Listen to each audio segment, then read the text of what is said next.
Cyber হামলার ভয়ে দেশের প্রধান শেয়ার বাজার ঢাকা স্টক এক্সচেঞ্জের ওয়েবসাইট বন্ধ করে রাখা হয়েছে। শুক্রবার ভোর 4টা থেকে ডিএসই কর্তৃপক্ষ ওয়েবসাইটটি বন্ধ রেখেছে। ফলে ডিএসইর ওয়েবসাইটে এখন প্রবেশ করা যাচ্ছে না। ডিএসইর দায়িত্বশীলরা জানিয়েছেন, সাইবার হামলার হুমকি রয়েছে। ঢাকা স্টক এক্সচেঞ্জের ওয়েবসাইট খুবই গুরুত্বপূর্ণ। এ কারণে ওয়েবসাইট বন্ধ রাখা হয়েছে। লেনদেন শুরু হওয়ার আগে ওয়েবসাইট খুলে দেওয়া হবে।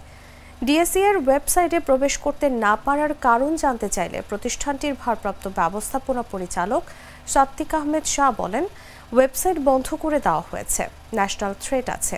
তিনি বলেন, আমাদের মেশিনারিগুলো খুবই দামি, সেজন্য প্রোটেকশনের ব্যবস্থা রাতের বেলাতেই নিয়েছি।